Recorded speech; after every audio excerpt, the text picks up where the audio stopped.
Bom dia, começamos a nossa palavra do dia de hoje. Eu gostaria que você abrisse a tua Bíblia no livro de Romanos, no capítulo de número 2. Queridos, nós estamos aí já há alguns dias, algumas semanas, estudando sobre o livro de Romanos de forma sistemática. Demos aí uma paradinha de 2 semanas em decorrência da Páscoa e também porque na semana passada recebemos o professor Hermes. Mas hoje retornamos então ao estudo do livro de Romanos. Eu gostaria rapidamente de recordar alguns fatos que já estudamos. No capítulo 1 de Romanos, Paulo, ele começa a sua explanação dando um breve relato e um breve testemunho do que é o Evangelho. E Paulo, ele diz que o Evangelho toca ele de forma muito especial. Porque ele começa Romanos dizendo: Paulo, servo de Jesus Cristo, chamado para ser apóstolo. Então o Evangelho ele é capaz de produzir isso. Ele é capaz de produzir no homem a certeza da sua insignificância. E é capaz de produzir também no homem a convicção daquilo que Deus pode fazer por ele. Então o servo é o escravo e o apóstolo é o chamado. Depois, na sequência do capítulo 1, que nós encerramos na última ministração, Paulo, ele ensina 2 coisas poderosas. Ele fala que todo ser humano se torna indesculpável diante de Deus por causa da criação. Paulo diz: a própria criação prega sobre a existência de Deus. A própria criação, ela diz para um ateu, por exemplo, que Deus existe. Então, Paulo diz: olha, todos serão indesculpáveis. Não tem desculpa diante de Deus. Ninguém pode alegar ignorância. Eu não sabia. Não, a criação diz isso. Na criação, nós somos capazes de enxergar a beleza de Deus quando nós olhamos para algo lindo criado pelo Senhor, e nós olhamos ao mesmo tempo a imperfeição do pecado. Eu gosto de citar um exemplo, que é a própria música, né? A música, quando você vê uma bela música tocada e cantada por um intérprete, um compositor, você fica maravilhado do dom daquela pessoa. Como que alguém pode cantar uma música tão bonita? Quando você vê uma ópera, uma orquestra sinfônica, né? Aqueles instrumentos todos em harmonia, fazendo o trabalho deles. Então você olha para aquilo ali, você olha para um músico, por exemplo, um cantor, e você fala: rapaz, que dom, que coisa maravilhosa. E aí você consegue ver o seguinte, que humanamente ele não podia fazer aquilo, que aquilo foi algo que Deus deu para ele. Mas a mesma pessoa que é capaz de fazer uma música tão bonita, é capaz de se destruir, se drogar, se matar, é capaz de fazer coisas inimagináveis. Então na mesma coisa você consegue ver a perfeição de Deus e a imperfeição do pecado. Então, diante disso, todo homem se torna indesculpável. Ele não pode dizer que é ignorante. Diante de Deus ele não pode dizer: eu sou ignorante, eu não sei. Deus vai falar nos pequenos detalhes, eu me mostrava para você. Aí o final do capítulo 1, nós vamos até ler hoje de forma muito rápida. Paulo, ele descreve o que a teologia chama de depravação total. O Paulo descreve que toda a humanidade, todo ser humano, ele conseguiu cair de forma tão triste. E ele vai dando as características desse homem que caiu de forma tão triste. Ele fala da arrogância, ele fala da ignorância, ele fala do orgulho, ele fala do amor ao dinheiro, ele fala do amor ao sexo, e ele vai citando várias coisas, até chegar, né, a nossa Bíblia ela é dividida em capítulos e livros, né? Em capítulos e versículos, mas o canto sagrado ele não era dividido assim. Então, na verdade, quando começa o capítulo 2, versículo 1, na nossa cabeça dá uma paradinha, mas a cabeça de Paulo continua. Então ele fala: olha, toda a humanidade caiu. E aí nós vamos começar a estudar agora, porque às vezes nós, os chamados religiosos, falando: ó, eu não faço parte desse grupo, né? Vamos ver então, Romanos capítulo 2, versículo de número 1. Meu filho colocou aí para mim. Se você não tiver aberto, pode acompanhar comigo aqui. Me dá o Romanos 2:1. Olha como que Paulo começa esse texto. Portanto, és indesculpável, ó homem, quando julgas quem quer que sejas. Porque no que julgas a outro, a ti mesmo te condenas, pois pratica as próprias coisas que condenas. Versículo 2: bem sabemos que o juízo de Deus é segundo a verdade contra os que praticam tais coisas. Tu, ó homem, que condena os que praticam tais coisas e fazes as mesmas, pensas que te livrarás do juízo de Deus? Ou desprezas a riqueza da sua bondade, tolerância e longanimidade, e que, ignorando que a bondade de Deus é que te conduz ao arrependimento? Versículo 5: mas, segundo a tua dureza e coração impenitente, acumulas contra ti ira para o dia da ira e da revelação do justo juízo de Deus. Amém? Eu dei o título para esse terceiro dia, a reforma contínua. Por quê? Eu tenho procurado trazer introdução para cada estudo desse, algo que eu leio nas minhas bíblias de estudo. Então, por exemplo, no primeiro dia eu falei do manifesto cristão, porque, se eu não me engano, a Bíblia Shed chama Romanos de um manifesto cristão. Depois eu falei sobre a Bíblia cronológica, que ela chama Romanos de a declaração organizada da fé. Acho bonito isso. Romanos é a declaração organizada da fé. E a Bíblia Nova Reforma, que é uma Bíblia que ela, em decorrência da comemoração dos 500 anos da Reforma Protestante, é uma Bíblia que tem vários estudos sobre a Reforma. Essa Bíblia Nova Reforma descreve Romanos e diz o seguinte sobre Romanos: Romanos é um desafio a que a igreja latino-americana, inspirada pela história, seja capaz de reler a carta aos Romanos do século 21, a fim de também experimentar uma reforma contínua. Então esse é o nosso desafio nessa manhã. Não só sermos reformados, mas continuamente estarmos reformando. Ainda a Bíblia Nova Reforma, ela declarando sobre Romanos, diz o seguinte: a pós-modernidade e o seu relativismo despoja, retira da palavra de Deus o peso da verdade revelada. Hoje as pessoas estão relativizando a Bíblia. Não é bem assim, você não precisa ser tão radical. Irmãos, eu sou e indico que você seja um fundamentalista. O que é um fundamentalista? Alguém fundamentado na Bíblia. Alguma coisa só pode se tornar verdade se a Bíblia assim o afirmar. Bom, de fato, parece que a sua influência, ou seja, do relativismo da Bíblia, tem afetado os púlpitos das igrejas da América Latina, nos quais a exposição da palavra de Deus tem perdido importância, dando lugar a conteúdos humanistas de autoajuda positiva. Então não é isso que queremos, né? Dr. Martin Lloyd Jones, um teólogo do século passado, ele, no seu livro Pregadores e Pregação, assevera o seguinte: aquilo que o homem natural precisa acima de tudo, o que o homem natural precisa acima de tudo, o que ele mais precisa é ser humilhado. É o que ele mais precisa.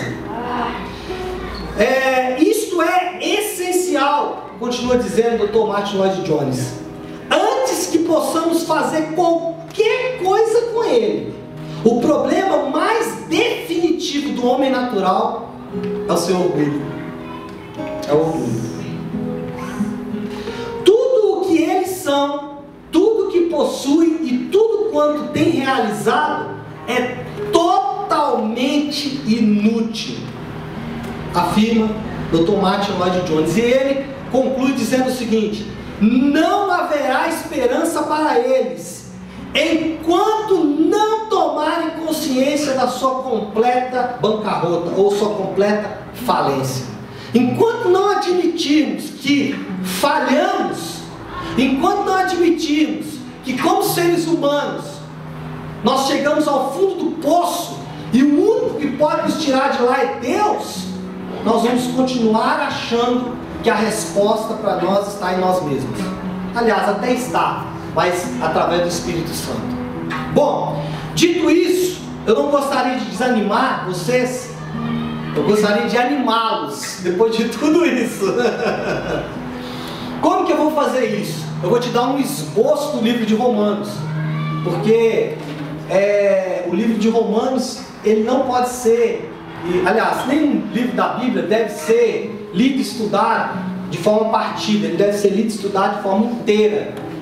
Romanos, ele tem um processo, Paulo ele faz um processo, que é inclusive muito parecido, se você pegar Romanos, é muito parecido com a própria Bíblia. Deixa eu tomar uma aguinha aqui que o radiador já está fervendo.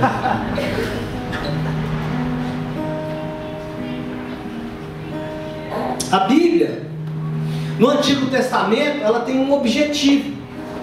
Qual que é o objetivo do Antigo Testamento? Mostrar a falência completa do homem. Mostrar a incapacidade do homem de conseguir realizar qualquer coisa. Aí no Novo Testamento, no Evangelho, ele começa a apresentar Cristo. E começa a apresentar a solução para o homem. A solução para o homem é Jesus Cristo. E a Bíblia finaliza nos mostrando o futuro. Como será o nosso futuro em Apocalipse? Romanos também faz isso. Romanos, do capítulo 1 até o capítulo 3, o objetivo de Romanos é condenar o homem. Vou repetir. Romanos, do capítulo 1 até o capítulo 3, tem como objetivo principal condenar o homem. Então por isso que esses primeiros estudos que nós estamos fazendo aqui, eu preciso que você tenha bastante consciência de que o seu estado é um estado de condenação. Não em Cristo, sem Cristo, claro. Depois, nos capítulos 4 e 5, Paulo vai falar da justificação do homem. O que é uma justificação? A justificação é um criminoso anistiado. A justificação é quando Deus tira do homem a culpa do pecado, a culpabilidade do pecado. Então isso é justificação. Depois, no capítulo 6 a 8, ele vai falar sobre a santificação do homem. O que é a santificação do homem? É vestir uma roupa adequada para se encontrar com o rei. Porque a nossa roupa está suja, esfarrapada. E aí o que ele precisa fazer? Ele nos dá uma roupa nova para nos apresentarmos diante do rei. Isso é santificação. Depois ele passa para, nos capítulos 9 até 11, sobre a eleição do homem. Deus nos escolhe, Deus nos elege, Deus vota em nós, Deus deposita a confiança dele em nós. Isso é eleição. Por quem? Por meio de Jesus Cristo. E por último, do capítulo 12 até o capítulo 15, Paulo vai fazer uma aplicação de tudo que ele ensinou. Ele ensina, depois ele fala, para viver isso que eu acabei de ensinar, você tem que fazer isso, isso, aquilo. Que é mais ou menos o que um pregador faz quando ele prega. Eu vou falar com você aqui, nas próximos 50 minutos, e no final desses 50 minutos, eu vou apresentar 4 propostas. Deixa eu ver se é 4 mesmo. Se eu conseguir, pelo tanto de página, 4 propostas para que você possa viver tudo o que eu falei. Porque não adianta eu falar, eu tenho que te dar um caminho para você viver tudo aquilo que eu falei. Então Paulo faz isso. Então, irmãos, diante disso, eu quero que você fique tranquilo e calmo, porque o meu objetivo nesses capítulos 1, 2 e 3 realmente é mostrar para você que você e eu, nós não temos jeito. Amém? Amém. Amém ou não? Amém. Muito bem. Então, voltando lá para Romanos capítulo 2, versículo 1. Para que a gente possa entender isso aí, a gente vai ter que voltar um pouquinho de novo no capítulo 1. Ali é o capítulo 2, vamos ter que voltar no capítulo 1, por quê? O que Paulo faz? No capítulo 1 ele mostra que o mundo gentil e pagão rejeitou Deus. No capítulo 1 ele mostra isso claramente. E fala o seguinte: porque o mundo, o que nós evangelicamente chamamos de um mundo, o resultado do mundo rejeitar a Deus é que esse mundo foi entregue à impiedade e à injustiça que o próprio mundo escolheu. A sentença de Deus para a rejeição do homem não é punir o homem, mas é tirar a sua mão de sobre o homem. Em Romanos capítulo 1, Deus fala 3 vezes que entregou o homem aos seus próprios prazeres. Ou seja, o resultado da escolha do homem, o resultado da rejeição do homem é que ele é entregue aos seus próprios prazeres. Bom, a crítica do apóstolo Paulo ao mundo e ao estilo de vida pagão, quando você lê o capítulo 1, a condenação de Paulo recebe da nossa parte uma aprovação. A gente fala assim, normalmente você que está aí sentado, eu que estou aqui pregando, quando a gente fala sobre esses assuntos, nós falamos assim, é verdade, Deus está certo em condenar o mundo. E nós meio que nos isentamos dessa condenação. Falando, não, peraí, eu não sou assim. Orgulho eu não tenho. Arrogância eu não tenho, imagina. Só que, muitas vezes, o que Paulo quer fazer é mostrar exatamente isso. Que fazemos parte do mesmo grupo. Quer ver? Vamos ler. Romanos 1, eu vou só ler rapidamente, tá? É um texto muito longo, mas eu acho importante a gente recordar ele. A ira de Deus se revela do céu, é Romanos 1,18, tá? A ira de Deus se revela do céu contra toda impiedade e perversão dos homens, que detêm a verdade pela injustiça. Portanto, o que de Deus se pode conhecer é manifesto entre eles, porque Deus lhes manifestou. Porque os atributos invisíveis de Deus, assim, o seu eterno poder, como também a sua própria divindade, claramente se reconhecem desde o princípio do mundo, sendo percebido por meio das coisas que foram criadas. Tais homens são por isso indesculpáveis. É o que eu falei. Ele diz o seguinte: a própria criação vai falar da presença e da realidade de Deus. Versículo 21. Porquanto, tendo conhecimento de Deus, não o glorificaram como Deus, nem lhe deram graças, antes se tornaram nulos em seus próprios raciocínios, obscurecendo-lhes o coração insensatos, inculcando-se por sábio, tornaram-se loucos, e mudaram a glória do Deus incorruptível em semelhança da imagem de homem corruptível, bem como aves, quadrúpedes e répteis. Por isso, Deus entregou tais homens à imundícia, pelas concupiscências do seu próprio coração, para desonrar o seu corpo entre si, pois eles mudaram a verdade de Deus em mentira, adorando e servindo a criatura em lugar do Criador, o qual é bendito eternamente. Amém. Versículo 26. Versículo 26. Por causa disso, os entregou Deus, de novo Deus entregando, a paixões infames, porque até as mulheres mudaram o modo natural de suas relações íntimas, por outro, contrário à natureza. Semelhantemente, os homens também, deixando o contato natural da mulher, se inflamaram mutuamente em sua sensualidade, cometendo torpeza, homens com homens, recebendo em si mesmos a merecida punição do seu ato. Entregues os gentios a reprováveis sentimentos. Por haverem desprezado o conhecimento de Deus, o próprio Deus os entregou, pela terceira vez, Deus falando que entregou, há uma disposição mental reprovável para praticarem coisas inconvenientes. Agora o versículo 29, preste atenção.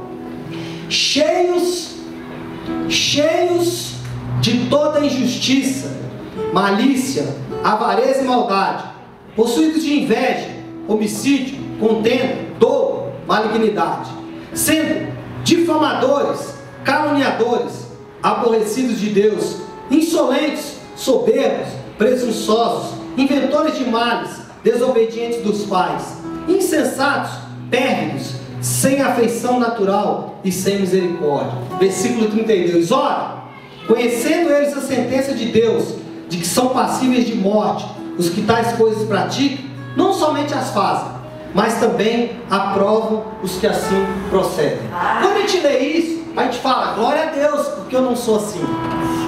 Glória a Deus, porque Jesus me alcançou. E aleluia, eu estou livre disso. Só que o capítulo 2 de Romanos, no versículo 1, começa dizendo o quê? Portanto, és indesculpável, ó homem, quando julgas quem quer que seja. Porque no que julgas a outro, a ti mesmo te condenas, pois pratica as próprias coisas que condenas. Ou seja, o resumo de toda essa parada é o seguinte: todo mundo está no mesmo balaio.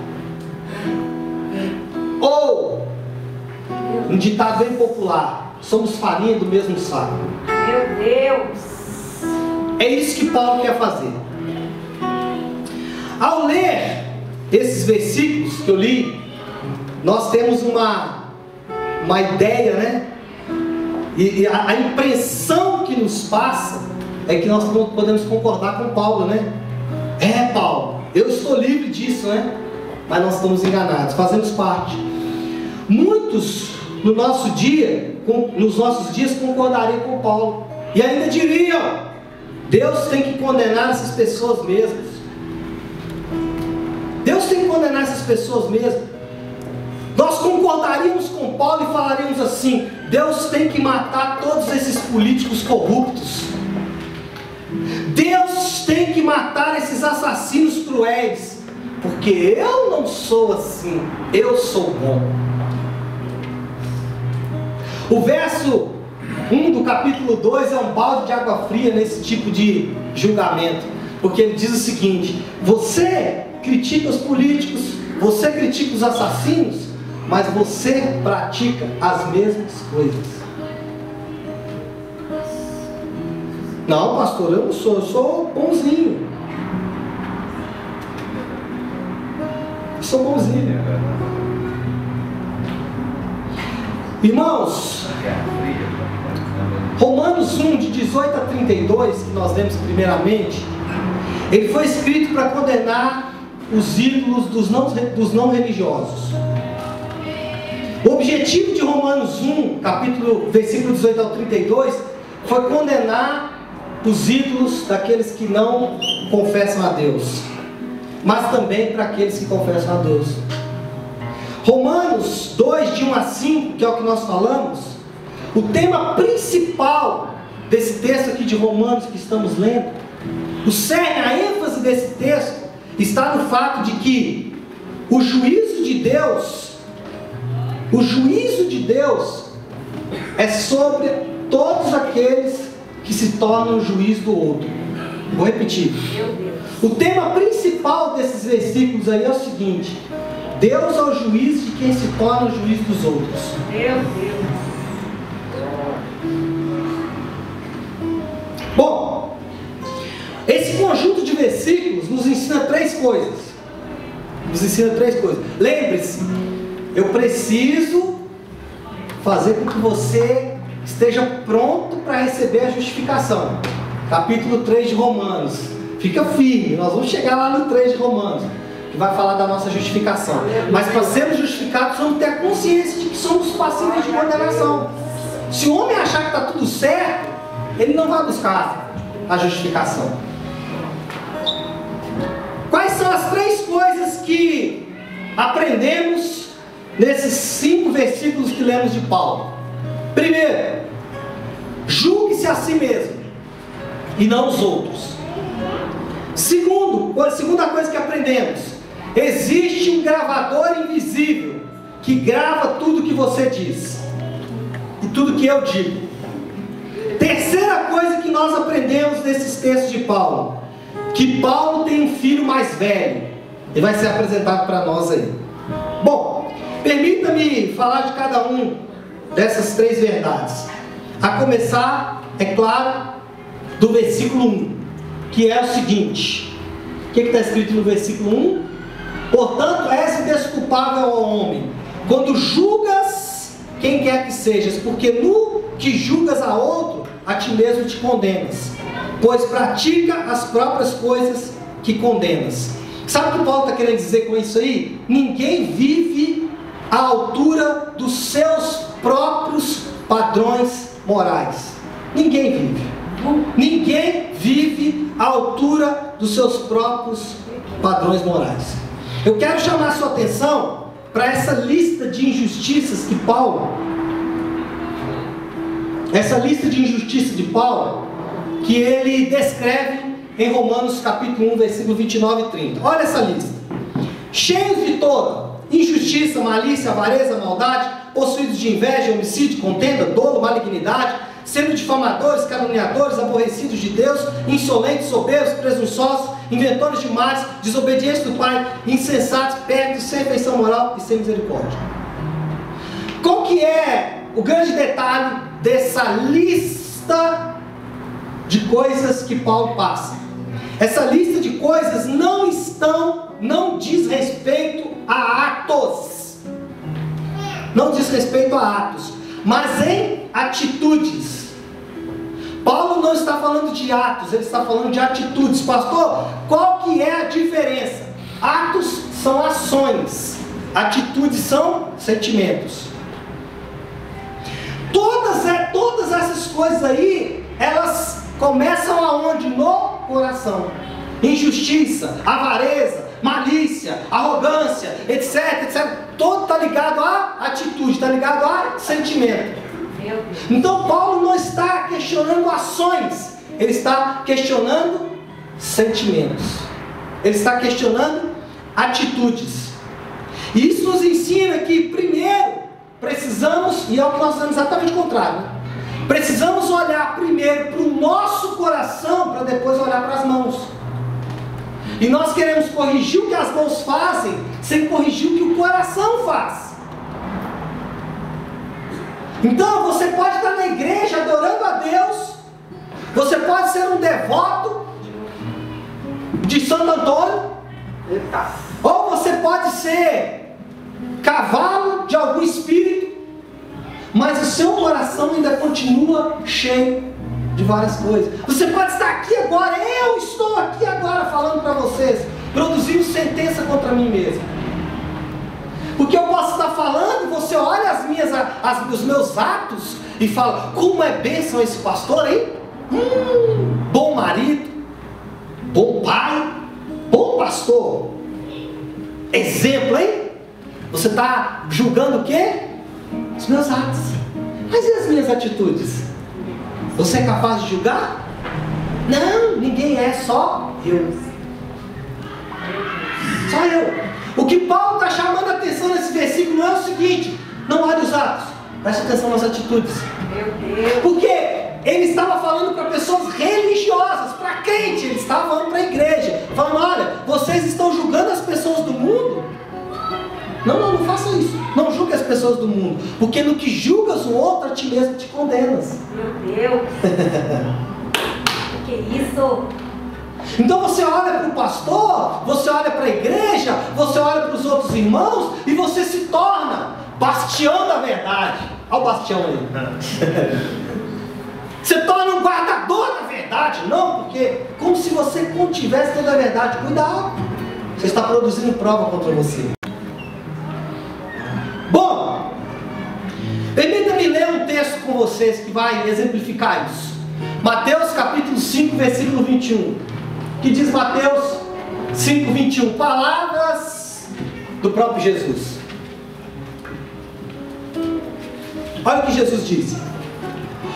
Ouviste o que foi dito aos antigos? Ele questiona.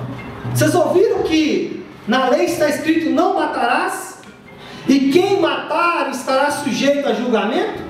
Jesus pergunta, vocês não lembram na lei? Aí eles falam, lemos, Jesus. Lá está escrito que quem matar, morre.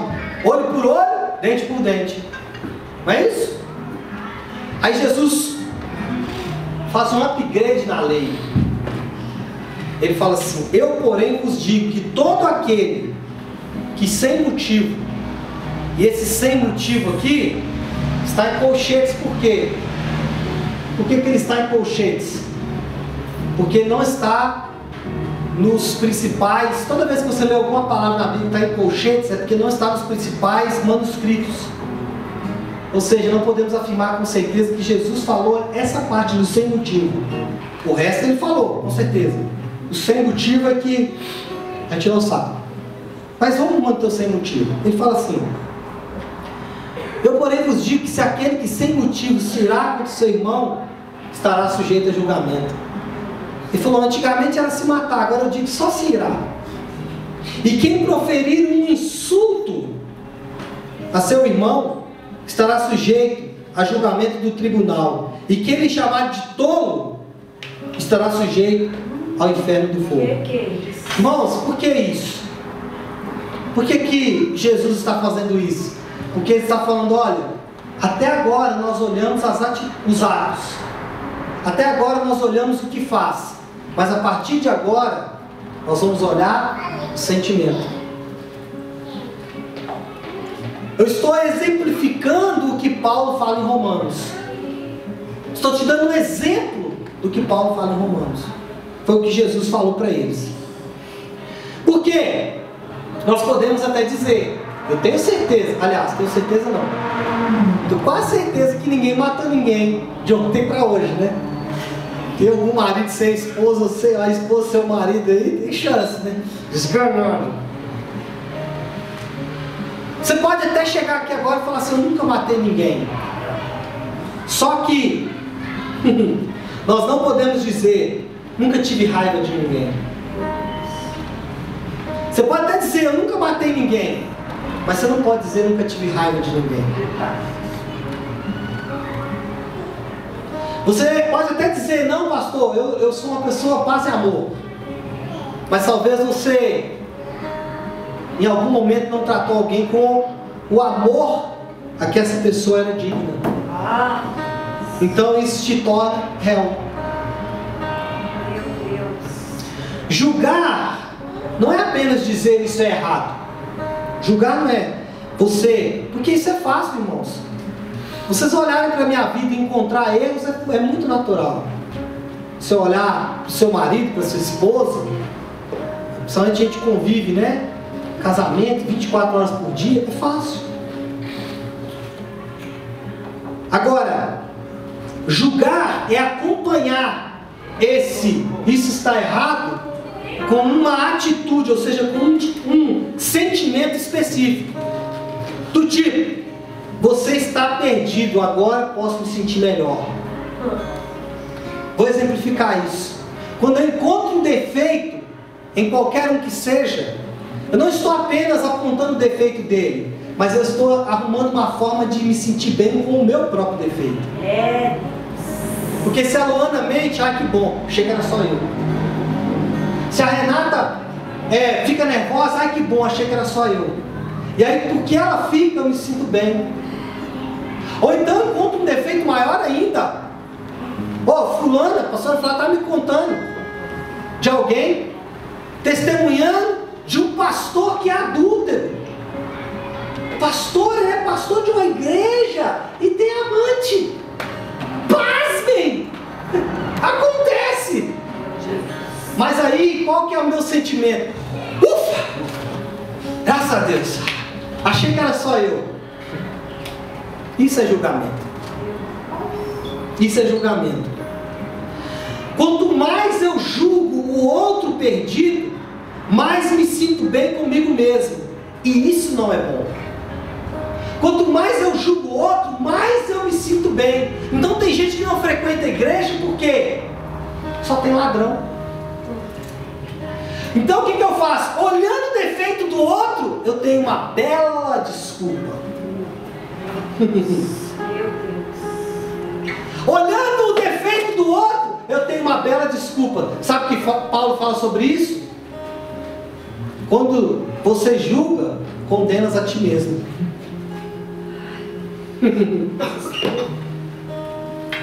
Como ele começa falando em Romanos 2, ele fala assim: tu és indesculpável, ó homem, porque no que condenas o outro, a ti mesmo te condenas. John Stott, que é um teólogo, sobre esse texto que acabamos de ler, ele diz o seguinte, e eu vou ler na íntegra. Pois, se a nossa capacidade crítica é tão desenvolvida, a ponto de nos tornarmos especialistas em avaliar a moral dos outros, olha só o que ele diz. A nossa capacidade crítica se desenvolve a tal ponto que nós nos tornamos em especialistas morais. Se a nossa capacidade chega nisso, olha o que ele diz. Nós, e aí me permita fazer uma notinha de rodapé. Nós nos tornamos especialistas em avaliar a moral de quem está na mídia. Então é ladrão, é corrupto, é mentiroso, é homossexual, é drogado, é não sei o quê. Nos tornamos especialistas em avaliação moral. Dentro de casa, com os filhos, com o marido, com a esposa, com os pais, com os filhos, com o chefe, com o subordinado. Se você se torna um especialista em avaliação moral, sabe qual é o problema? Bom, o problema, segundo John Stott, é o seguinte: nós dificilmente poderemos alegar inocência ou ignorância em assuntos morais quando se tratar de nós mesmos. Ou seja, se você se tornou especialista moral para os outros, vai ter que ser para você também. E aí ele conclui dizendo: pelo contrário, ao julgar os outros, estamos nos condenando. E aí eu entro no segundo ponto, que é o chamado gravador invisível.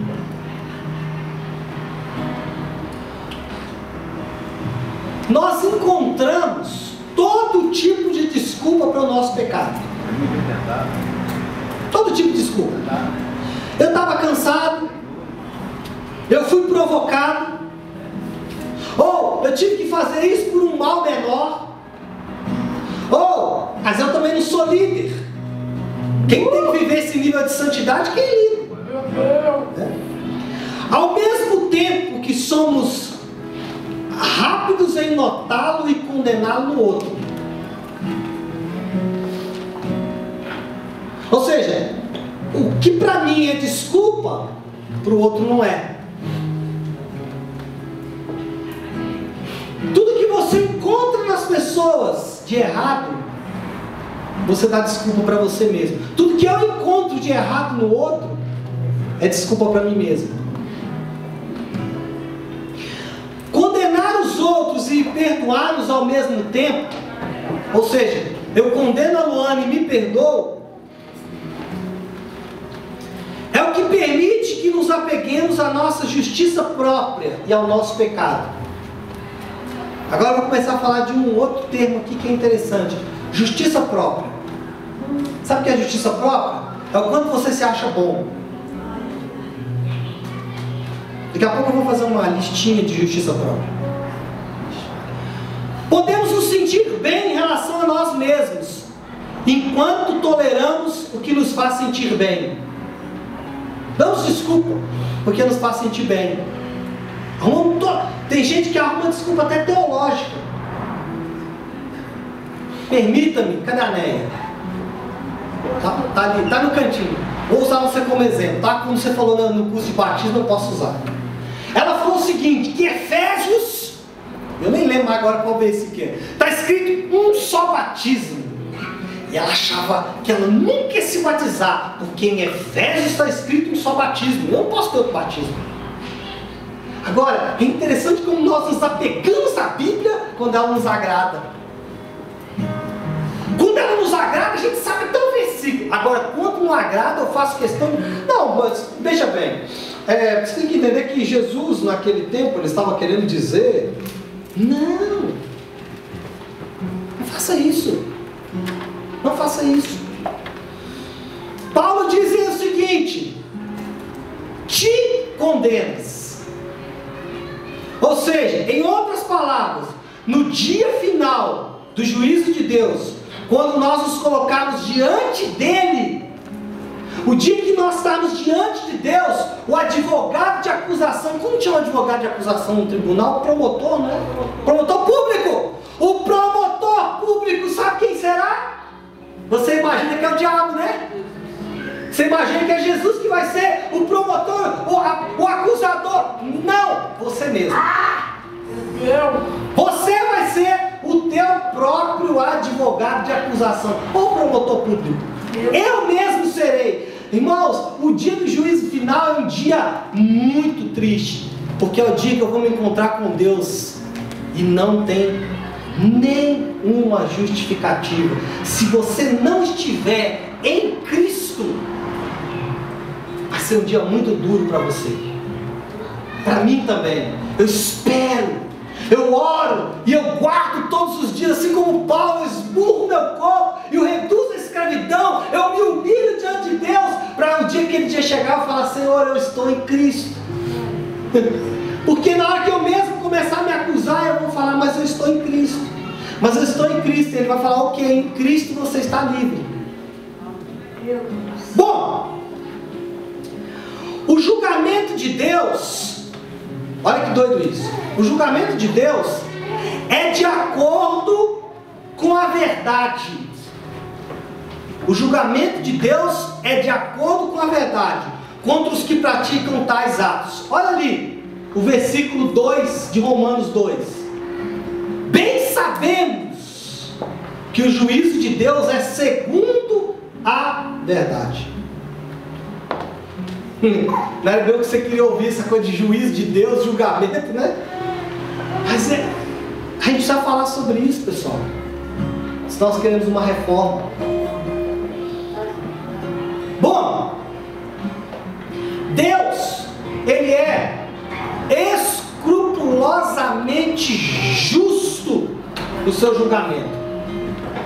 Ele precisa ser assim. Ele não pode ser um juiz corrompido. E Ele usará os nossos próprios padrões, os julgamentos que fizemos com a nossa própria boca para nos julgar. Ele não vai usar nada a não ser aquilo que você mesmo fala. Ele não vai usar nada a não ser o que eu mesmo falo.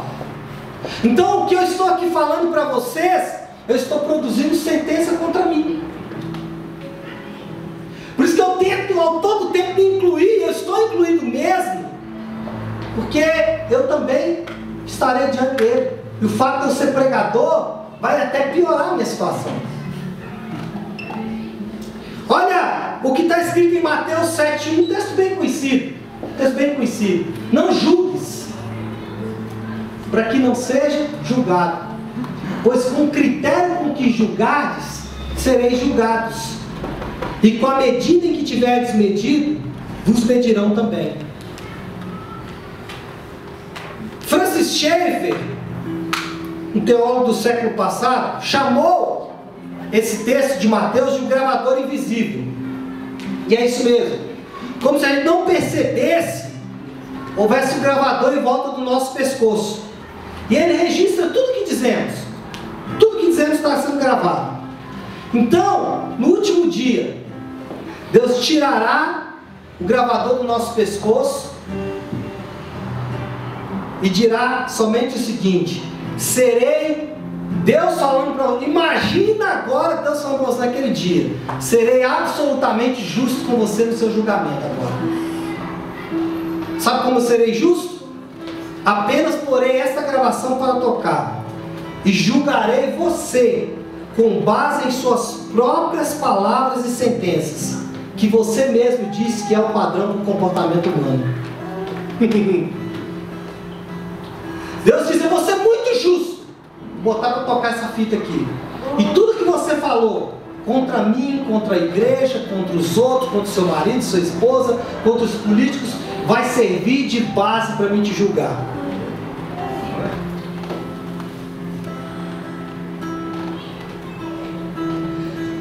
Paulo indaga. Sabe qual é a pergunta de Paulo? Pensas que escapará do juízo de Deus? Olha lá, ó. Versículo 3: tu, ó homem, que condenas o que pratica tais coisas, e fazes as mesmas, pensa que te livrará do juízo de Deus? Irmãos, quem em sã consciência pode dizer, sim, escaparei desse juízo? Ninguém. Dito isso, eu entro no terceiro ponto dessa manhã, o filho mais velho de Paulo. A religião, seja ela qual for, é cheia de autojustiça. A autojustiça equivale à rejeição a Deus e uma compreensão equivocada do caráter de Deus. Toda religião faz isso. Toda religião, ela tenta colocar no homem a solução para o problema. Vem à igreja, entregue o teu dízimo, faz a fogueira santa de Israel. Seja devoto do santo fulano de tal. Vá no centro, não sei o quê. Isso é o quê? Autojustiça. Toda religião impõe isso. E o que faz com isso? Despreza o caráter de Deus. O que Paulo faz? Paulo invoca, no versículo 4, o caráter de Deus. Paulo chama o caráter de Deus. Olha o que Paulo fala. Desprezas a riqueza da sua bondade, bondade de Deus, a tolerância de Deus, a longanimidade, a paciência. Você não está entendendo? Você que está aqui essa manhã nos visitando, parentes da Ana, do Léo, amigos que estão nos visitando, irmãos dessa igreja, Leonardo que está nos falando, será que nós vamos ficar ignorando que Deus está sendo bondoso e está esperando que a gente se arrependa? É o que ele está dizendo. Olha lá, a bondade de Deus que te conduz ao arrependimento.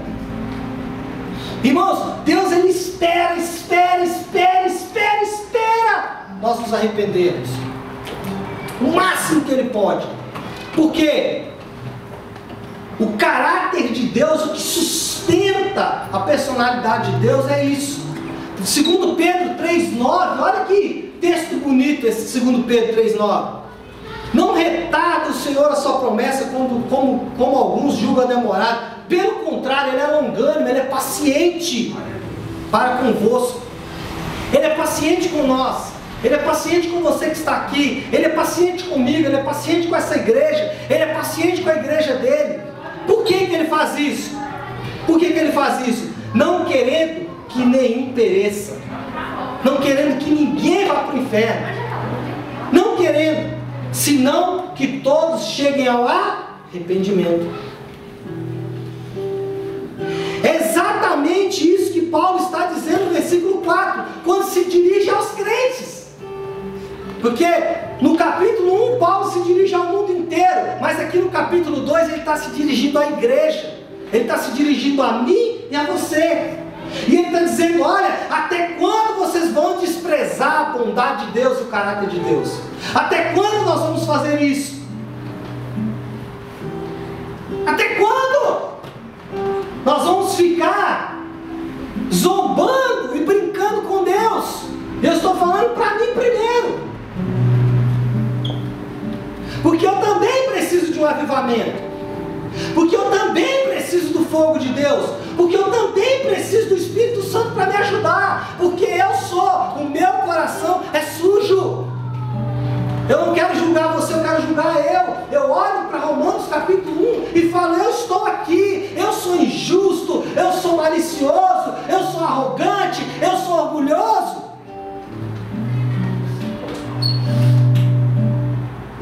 Aquele que tem justiça própria até reconhece a existência de Deus, mas não vê nenhuma necessidade nele. Pior do que aquele que não crê que Deus existe, é aquele que crê que Deus existe, mas que não pode fazer nada por ele.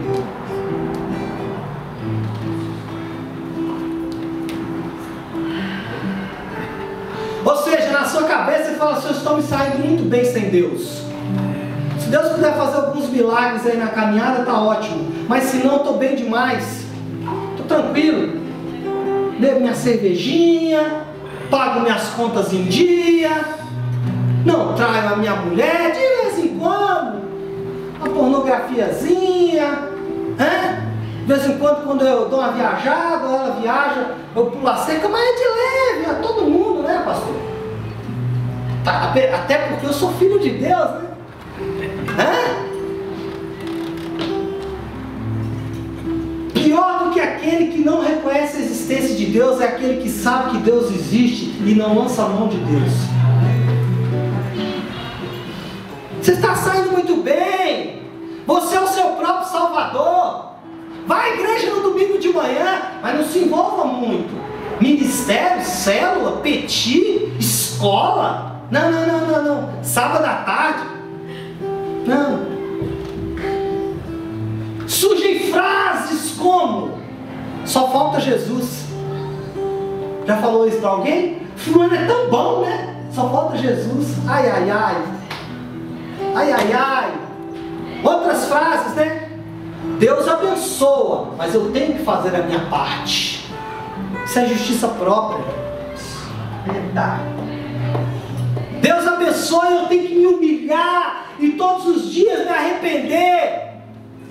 Mas não para Ele me abençoar, é porque Ele já me abençoou. Eu não tenho que fazer nada para Ele me abençoar, porque Ele já fez. Mas pastor, eu estou tão apertado financeiramente.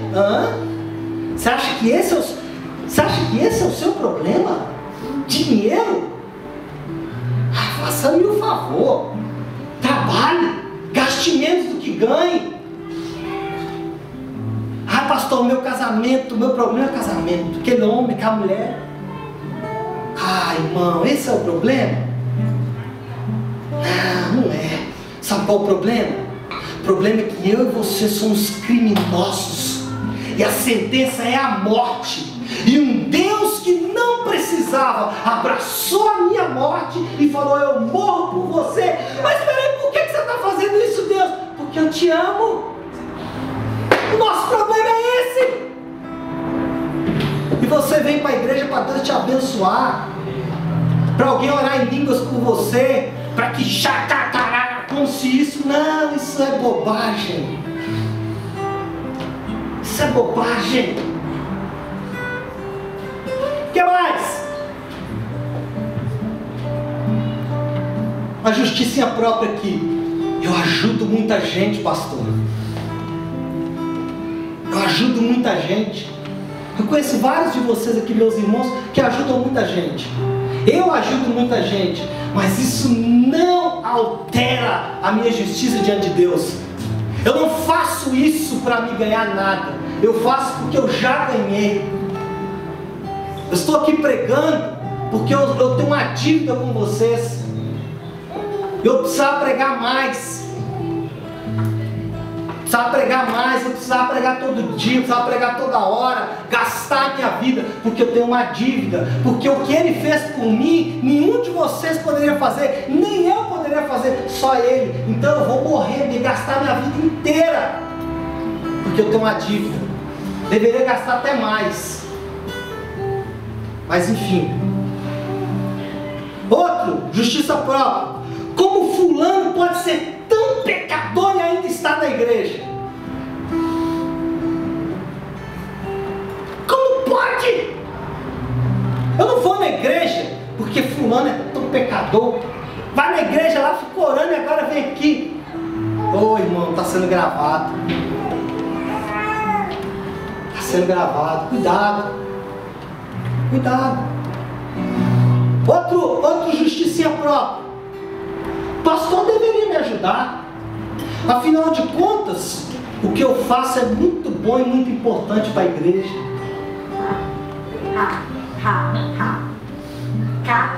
Pastor devia estar aqui me visitando porque eu sou muito importante. A igreja tinha que girar ao meu redor. Irmãos, a igreja gira ao redor de Cristo.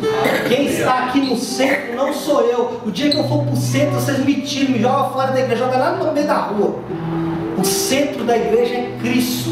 Aqui tem que girar tudo ao redor dele, não ao redor de ninguém. Nem a mim, nem ao redor do Edivaldo, nem ao redor da Lude, nem ao redor do Arthur, nem ao redor de ninguém. Precisa girar tudo ao redor do sacrifício feito por Jesus naquela cruz. Outro justiça própria. Não, eu preciso orar mais. Não, se eu orar, se eu fizer um jejum, aí destrava.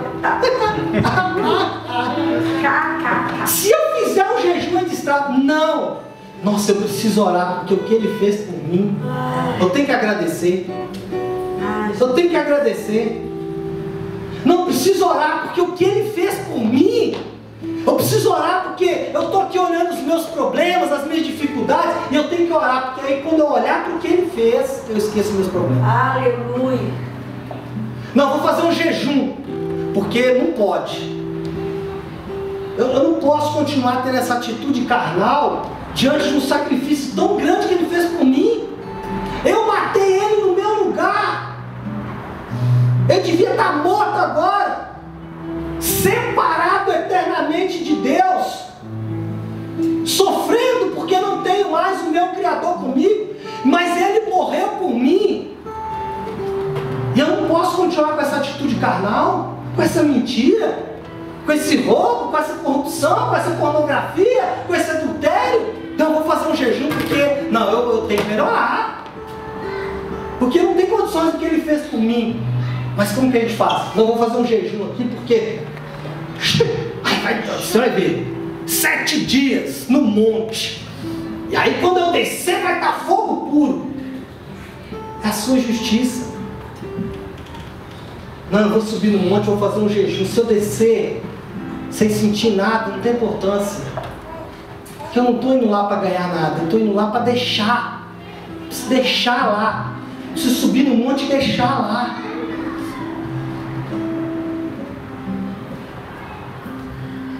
O que mais? Esse que é boa. Não, pastor, eu perdoo facilmente. Tem facilidade para perdoar. Ninguém tem, irmão. Perdão não é do ser humano, perdão é de Deus. Bom, preciso avançar, né? Toda justiça própria começa com a palavra eu. O eu é a atitude, ou seja, o sentimento da pessoa que aceita a ira divina sobre os outros, mas se considera completamente isento. Não vê necessidade nenhuma de arrependimento e não faz ideia de que Deus está gentilmente retardando o seu juízo a fim de lhe dar uma oportunidade de se voltar para Ele em humildade, implorando misericórdia. Lucas capítulo 15 narra a parábola de 2 filhos, um mais novo e um mais velho. O mais novo sai, gasta tudo o que tem da herança dele com, a Bíblia diz, com prostitutas, com os amigos, bebedeira, auê. E a Bíblia fala de um filho mais velho que ficou lá com o pai. E aí quando o filho mais novo, caindo em si, vendo que ele tinha gastado toda a herança dele, que a Bíblia mesmo diz que ele estava comendo a comida dos porcos. Aliás, o que sobrava da comida dos porcos? O que sobrava? Sendo que um porco pode comer 900 gramas. Aprendi isso ontem vendo filme, Snack, Porcos e Diamantes. Um porco come 900 gramas de comida por minuto, quase 1 quilo de comida por minuto. Por isso que a gente fala assim, nossa, fulano está com apetite de porco, porque come igual cavalo. Não é cavalo, come igual porco. O cavalo come igual porco, porco come igual cavalo, mas enfim. Então esse menino estava comendo o que sobrava do porco. Ele caiu em si e falou, não, eu tenho um pai. E aí ele volta para o pai o abraça de novo, põe um anel no dedo dele, põe de novo uma roupa nele, nos fala de adoção, de santificação e tal. Mas o que eu quero chamar a sua atenção é para o filho mais velho desse cara. O filho mais velho que ficou lá com o pai, que ficou cuidando do pai. Sabe qual é a constatação que o filho mais velho chega? Depois que o filho mais novo volta para casa, e o pai mata um cabrito, faz uma festa para receber o filho mais novo. Sabe o que o filho mais velho fala? Mas peraí, eu estive aqui o tempo todo com você, você nunca matou um cabrito por mim? Sabe o que é isso, irmãos? O filho mais velho não entendeu que os dois filhos precisavam de Deus na mesma quantidade. Preste atenção. O que aquele filho mais velho não entendeu é isso. A pessoa que é religiosa, que está na igreja, pode ter rejeitado por completo. Você que está aqui me ouvindo, que é da igreja, alguns que são seminaristas, alguns que já têm muitos anos de caminhada na igreja, você pode ter rejeitado completamente alguns ídolos bem reais e potentes, que a sociedade ao nosso redor adora. Por exemplo, você pode ter rejeitado as estátuas. Ô Léo, fala que você está falando muito alto. A reunião está alta. Você pode ter rejeitado o sexo. Não, eu só faço sexo com a minha esposa. Você pode ter rejeitado uma bela carreira que as pessoas estão se matando para ter. Você pode ter rejeitado os espíritos. Não, agora eu não aceito mais o espírito de não sei quem que incorporava em mim. Eu não rejeito isso. Você pode ter rejeitado os pastores.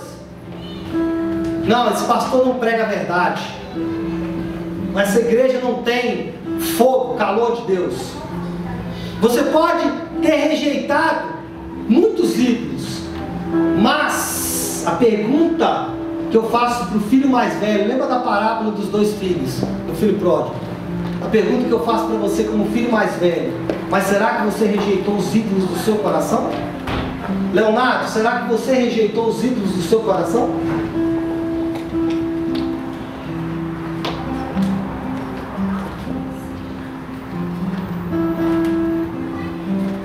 Versículo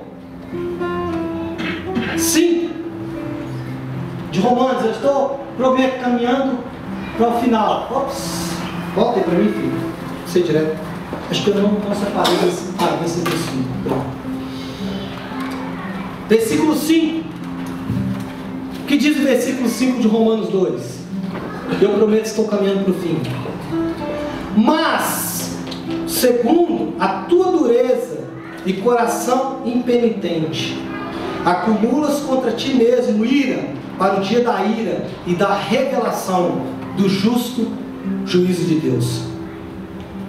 Nós que muitas vezes extraímos a nossa autoestima, nós que somos igreja, extraímos a nossa autoestima e a nossa autojustiça na nossa própria moralidade. Todos esses deuses que eu falei: eu sou muito bom, eu não faço mal para ninguém, eu pago minhas contas todos em dia. Nós nos apoiamos nisso.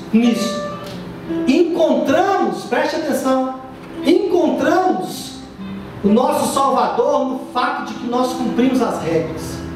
Então nós falamos: porque eu sou um cumpridor da regra, eu estou salvo. Porque eu sou um cumpridor da regra, eu estou salvo. Eu não estou dizendo que não cumprir a regra é bom. Cumpra a regra, mas não é isso que te salva. Nós adoramos a nossa própria correção moral por achar que ela nos salvará. Certo? Errado. A correção moral é boa, mas não nos salva. Conclusão: Paulo está mostrando que as pessoas religiosas necessitam do Evangelho tanto quanto as não religiosas. Nós que estamos aqui nessa manhã, você que já entregou sua vida para Jesus há muitos anos, anda com Ele, você que já abriu mão de muita coisa por Cristo, ou você que nunca fez uma escolha oficial na frente de todo mundo por Cristo, todos nós precisamos do Evangelho na mesma medida. Não tem diferença. É o que Paulo está dizendo. Paulo está dizendo: ninguém está isento. Todos são alvos disso.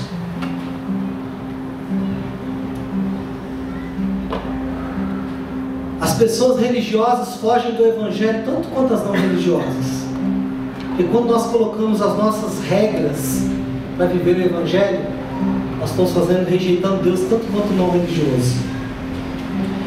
O cerne do Evangelho é que a justiça de Deus foi revelada, portanto pode ser recebida. Eu não me apoio na minha própria justiça, eu me apoio na justiça dele.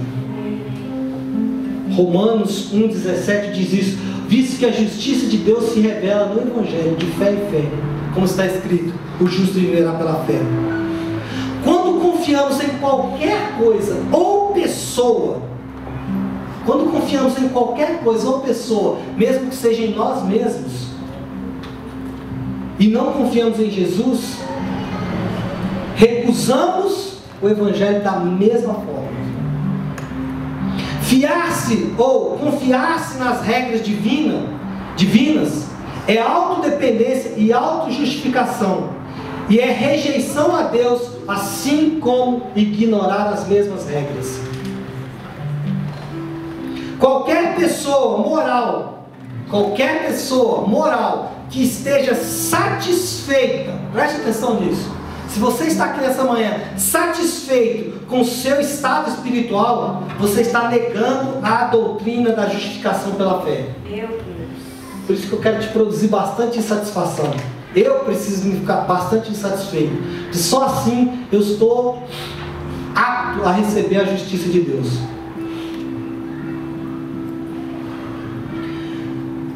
Quem pensa não precisar da justificação porque tem a sua própria, não sabe que precisa do Evangelho, portanto não o procura.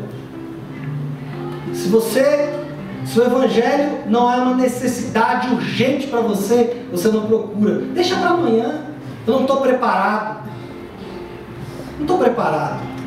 Deixa para amanhã, porque você ainda não entendeu a urgência do processo. Não, depois que você resolver uns negócios primeiro, eu tenho que casar, pagar umas contas. Pelo contrário, procura alguma coisa que pode melhorar a sua performance diante de Deus. Então, se eu for naquele culto, a minha performance melhora. Se eu me aliar àquela igreja, meu status diante de Deus melhora. Haverá de se levantar no último dia com muito orgulho e falar: Senhor, eu fiz. Até Deus apertar o play.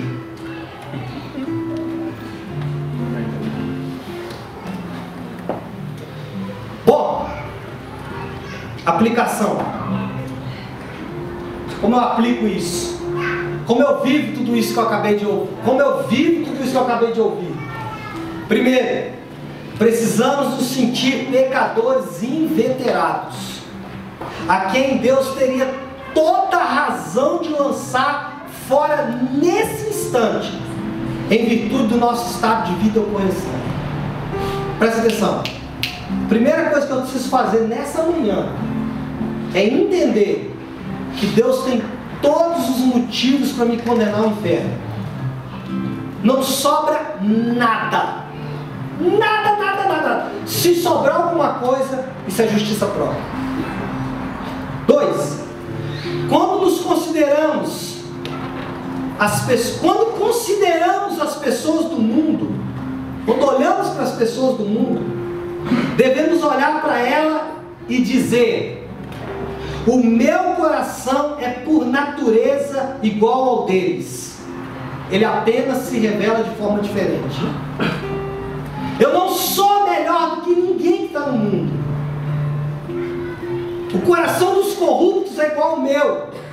O coração dos assassinos é igual ao meu. O coração dos mentirosos é igual ao meu. Qual é a diferença? A forma como eles se revelam. O deles se revela em amor ao dinheiro. O meu se revela em amor ao sexo. Eu preciso dessa... É assim que eu aplico essa palavra. Sabe como eu aplico essa palavra? Como Paulo fala em 1 Timóteo 1,5. O pior de todos os pecadores sou eu, Paulo falando. E eu quero dizer para vocês nessa manhã, sem falsa modéstia, eu quero me considerar o pior de todos vocês, o pior pecador. Porque assim fazendo, eu aplico bem essa palavra. Terceiro, precisamos crer que os nossos próprios valores nos julgarão naquele dia. e que nada do que eu fizer com meus próprios esforços colocarão eles em condição de quitação diante de Deus. O que eu estou querendo dizer de outra forma é que você tem que entender que nada do que você fizer muda a sua condição. Nada. O que muda a sua condição é o que Ele fez por você. Quarto e último para nós orarmos. E é uma pergunta: quais os pecados tentamos justificar em nós mesmos e condenar nos outros?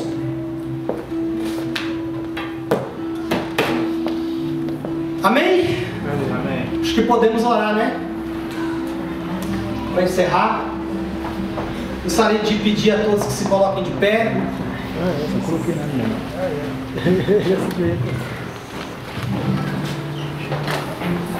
Vou chamar aqui o pessoal do louvor.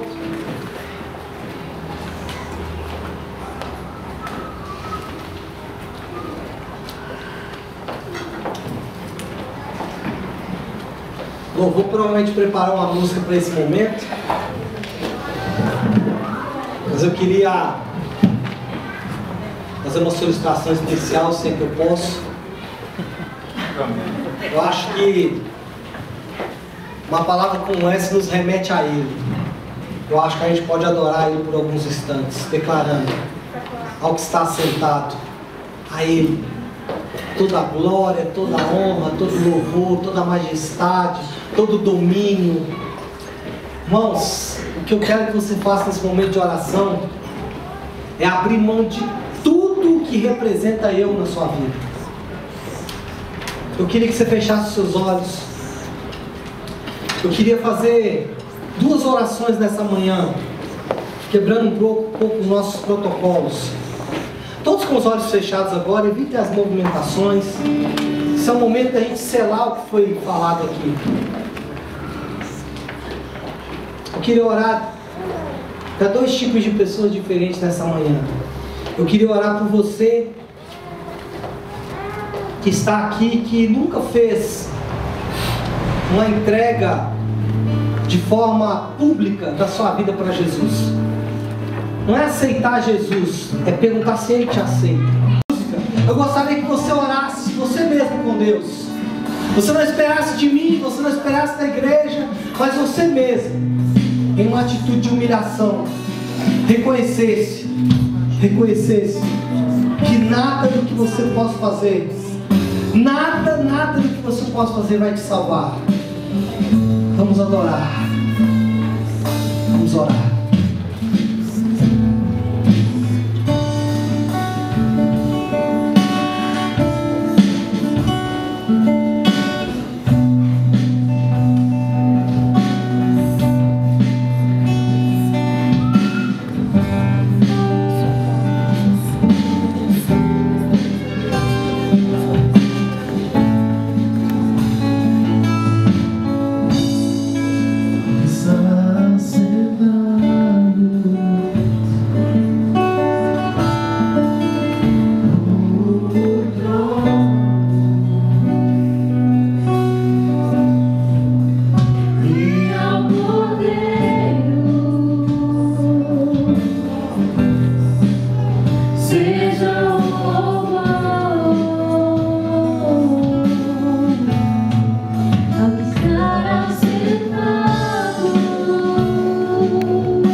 Declaramos a Tua majestade, Senhor. Declaramos a Tua grandeza e a nossa incapacidade. Declaramos o Teu domínio sobre nós, o Teu governo sobre nós. Senhor Deus, somos os deuses que produzimos. Os deuses falsos do dinheiro, do sexo. Declaramos que eles estão falidos.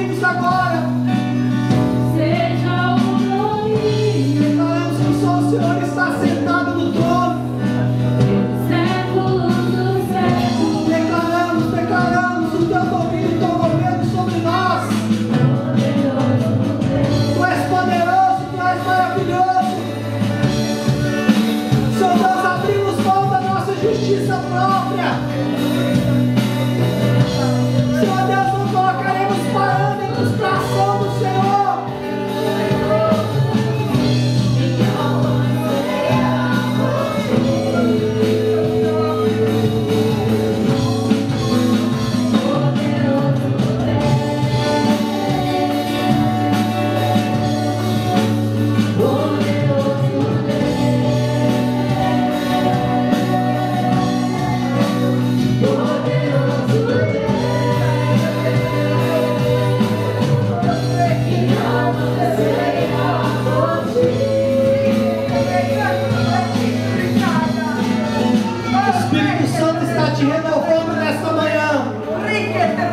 O Espírito Santo está te renovando nesta manhã.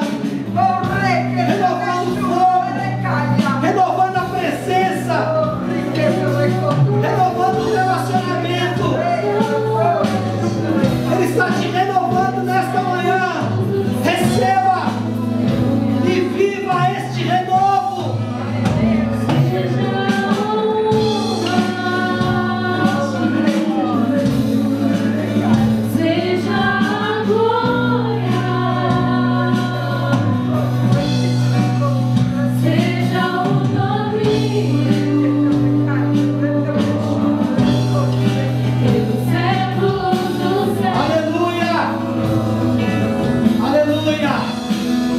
Aleluia. Pode se levantar do seu lugar, mas se levante renovado. Se levante renovado. Em nome de Jesus. Se levante avivado. Porque você não sai da mesma forma que você entrou. Olha,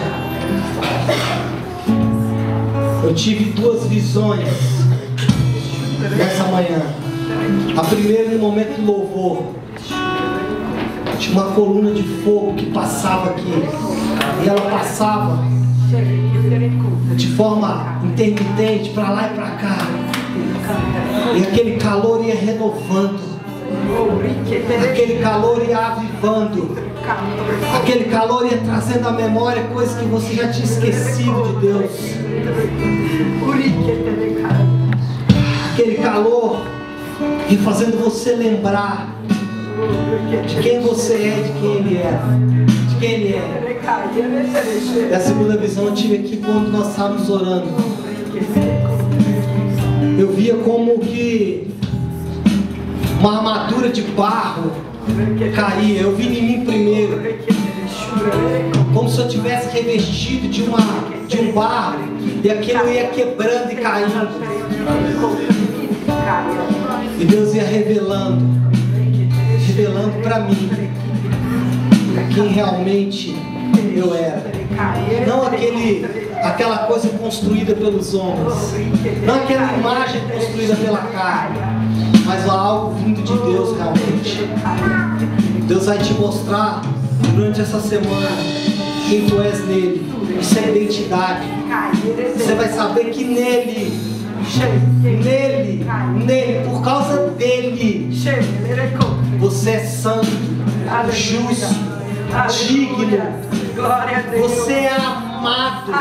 Nele. Não é você nele. Às vezes você entrou aqui se sentindo tão mal. O Senhor te renova nessa hora. Amém? Levante as suas duas mãos para o céu. Agradeça a Deus por esse culto, por essa manhã. Ore agradecendo por essa palavra. Ore, agradeça. Senhor, muito obrigado por esta manhã tão maravilhosa. Obrigado, Senhor Deus, por cada um dos teus filhos que o Senhor chamou para estar aqui nessa manhã, para cada um que trabalhou, por aqueles que se dedicaram a essa obra. Obrigado, meu Deus, por esta manhã gloriosa. Nós te agradecemos, crendo, Pai, que estamos prontos e preparados para viver aquilo que o Senhor sonhou e aquilo que o Senhor projetou para nós durante essa semana. Leva-nos, Pai, seguros e guardados pela tua boa mão, em nome de Jesus. Que o amor inexplicável de Deus, a graça insubstituível de Jesus Cristo e a amizade curadora, renovadora e profunda do Espírito Santo seja com todos nós. Amém? Que o Senhor te abençoe e te guarde em nome de Jesus. Vamos dar uma grande salva de palmas ao Senhor. Glória a Deus.